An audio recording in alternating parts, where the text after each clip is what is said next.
Okay, सो 11.3 में हमें question number 9 और 10 दिया हुआ है। ठीक है, इससे पहले जो 8 क्वेश्चन नंबर है उसमें से सर्किल है और सर्किल पे हमें कॉस्ट फाइंड आउट करनी है। ठीक है, कि हमें उस पर पेंट करना है या कोई भी ऐसी चीज़ पेंट करनी है। ठीक है, उसकी सर्किल जो पेंट करते हैं ना वो उसकी सरफेस पे करेंगे। Means we have to calculate this area first, then have to multiply by the cost, जो भी हमें कॉस्ट दे रखी होगी। ठीक है, तो यहाँ पे क्वेश्चन नंबर 9 दे रखा है बेटा कि एक साजिल है, उसके पास एक वायर है जिसकी लेंथ 44 सेंटीमीटर है। ठीक है, वायर होगा तो वो कुछ इस तरह से होगा।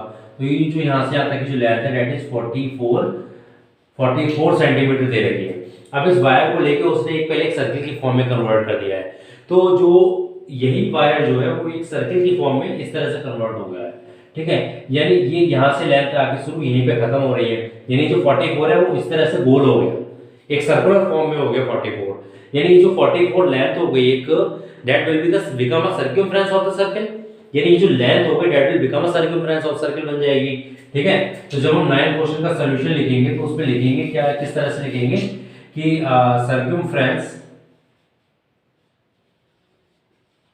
circumference of circle equal to length of wire।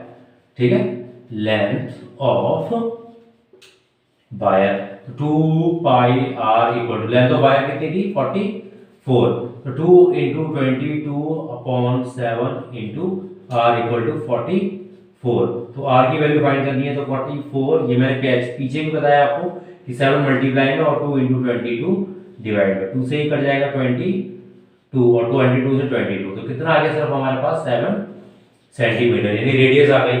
अब now what we have to calculate its area also, तो हमें एरिया भी फाइंड करना है।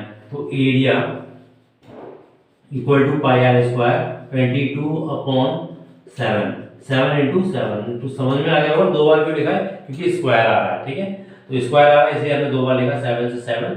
अब इनकी मल्टीप्लाई कर लेंगे, 7 2 14 और 154 सेंटीमीटर स्क्वायर, तो ये तो आ गया एरिया। ठीक है, now it's area same of the wire is bent rebent into the shape of the square. अब उसी वायर को स्क्वायर की फॉर्म में बेंड कर दिया गया है। And then find the each side of the square. ठीक है, तो वही जो हमने यहाँ पे करा है, लेंथ हमने सर्कमफ्रेंस के इक्वल लिखा है 44, वहां पे स्क्वायर के पेरीमीटर के इक्वल हो जाएगा। ठीक है, तो वही हमें यहाँ पे भी करना है। सो कैसे लिखेंगे हम, ये सोल्यूशन हमारा वही चल रहा है। ठीक है, अब इसको आपको ध्यान रखना है, लास्ट में 154 इसका पेरीमीटर आया सर्किल का। ठीक है, तो इसको हम यहाँ पे रिमूव कर देंगे फिर से सोल्यूशन निकालने के लिए आगे का।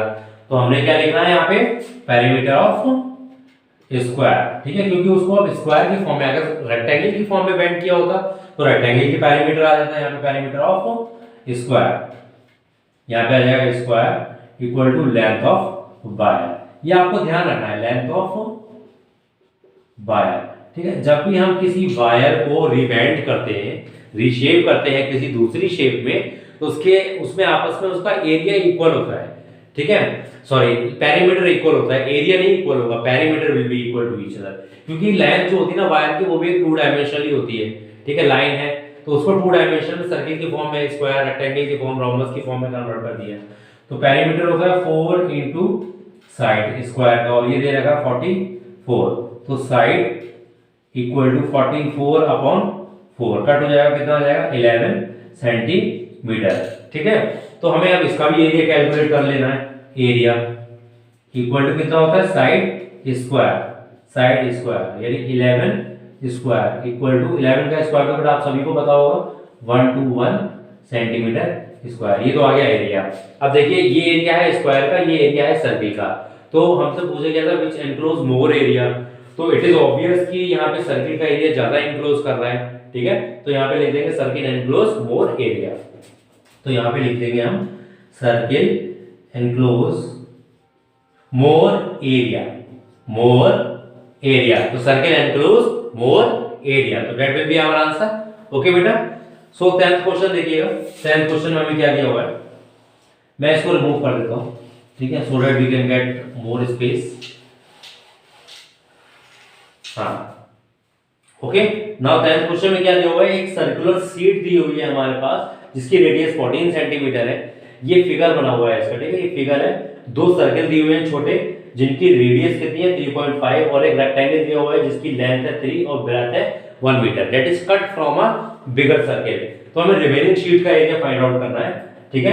तो रिमेनिंग शीट का हम एरिया कैसे फाइंड आउट करेंगे, तो पहले तो यहाँ पे हम कैलकुलेट कर लेंगे area of bigger circle, area of bigger circle, ठीक है।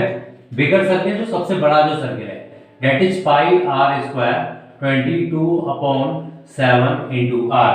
अब जो बड़ा वाला सर्किल है उसकी रेडियस कितनी है 14, तो 14 इंटू 14, 7 2 जा 14, तो ये तो हो जाएगा 44 इंटू 14, तो 44 इंटू 14 के मल्टीप्लाई 4 4 जा 16, ठीक है, और 117 4 और 4 6 11 और 6 616 सेंटीमीटर स्क्वायर। ये तो आगे बड़ा जो सर्किल है ना उसका एरिया है, ठीक है। अब जो छोटा सर्किल दिए हुए यहाँ पे दो सर्किल, उसका एरिया कैलकुलेट करेंगे।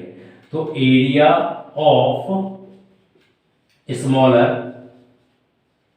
सर्किल, ठीक है, ये 2 से मल्टीप्लाई करूंगा, ठीक है। 2 से मल्टीप्लाई क्यों करूंगा बेटा, क्योंकि यहाँ पे ये दो सर्किल छोटे छोटे दे रखे हैं, ठीक है। तो इसको कैलकुलेट करने के लिए मैं थोड़ा रिमूव कर देता हूं यहाँ पे।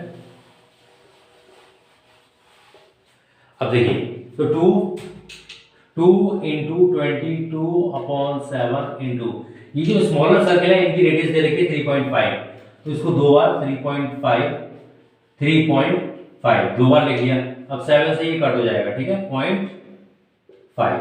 वैसे अगर आप डिवाइड भी नहीं कर पाए तो 35 को 7 से डिवाइड कर लीजिए, 5 जो होता है तो एक के बाद डेसिमल यानी 0.5 हो गया, ठीक है। अब इस डेसिमल को हटाऊंगा तो नीचे आ जाएगा 10, 5 2 जा 10 और 2 से ये वाला 2 कट हो गया, यानी मेरे पास सिर्फ बचा 22 इंटू 3.5। अब देखिए इनकी मल्टीप्लाई कर लेता हूँ, 3.5 22, 5 2 जा 10, कैरी 1 3 2 जा 6 और 1 7, और ये आएगा यहाँ पे भी, तो 0 7 7 और एक के बाद डेसिमल है, यानी ये आंसर हो जाएगा, ठीक है, इक्वल टू 77 सेंटीमीटर स्क्वायर। तो ये तो आ गया एरिया ऑफ 2 सर्किल। ये जो दो सर्किल बने हैं, रेक्टेंगल का एरिया फाइंड आउट करेंगे, तो एरिया ऑफ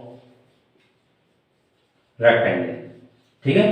तो ये तो भाई सबको पता होगा, L इंटू बी होता है, तो L इंटू बी तो दे रखा है 3 और into 1 equal to 3 centimeter square, ठीक है बेटा। अब रिमेनिंग शीट का एरिया कैसे फाइंड आउट करेंगे, इस 616 में से यानी पूरी शीट में से हम इन दोनों को एरिया को प्लस कर देंगे, 77 प्लस 3 कितना हो जाएगा 80, तो 80 इसमें से माइनस कर देंगे, ठीक है। ऐसे कैलकुलेशन हो जाएगी इसकी। तो यहाँ पे मैं इसको रिमूव करके ये कैलकुलेशन को भी रिमूव कर दे रहा हूँ, ठीक है। अब यहाँ पे मैं लिखूंगा area of remaining sheet, area of remaining sheet, ठीक है। 616 में से 77 और प्लस 3 इनको प्लस करके माइनस, ठीक है। तो 616 माइनस 80 इक्वल टू 6 में से 0, ठीक है, 6 में से 0 6 और 1 में से तो 8 जा नहीं सकता, तो कैरी कर दीजिए 11 में से 8 जाएगा तो कितना बच जाएगा बेटा 3, और यहाँ से कैरी हो गया तो यहाँ पे बचेगा 5 सेंटीमीटर स्क्वायर। तो 536 is the area of the remaining sheet after removing 2 circle and 1 rectangle from a circular sheet, ठीक है। तो ये एरिया था बिगर सर्किल का 616, ये एरिया था छोटे दो सर्किल जो बने हुए थे 77, और जो रेक्टेंगल बना हुआ था उसका एरिया 3 इंटू 1 3 सेंटीमीटर स्क्वायर, ठीक है। तो एरिया ऑफ रिमेनिंग सर्किल या रिमेनिंग शीट हम कैसे फाइंड आउट करेंगे, 616 यानी जो बड़ा जो सर्किल था जिसका एरिया ये है, उसमें से इन दोनों एरिया को प्लस कर दिया और माइनस कर दिया, 77 प्लस 3 80, इन दोनों माइनस कर दिया तो 536 सेंटीमीटर स्क्वायर।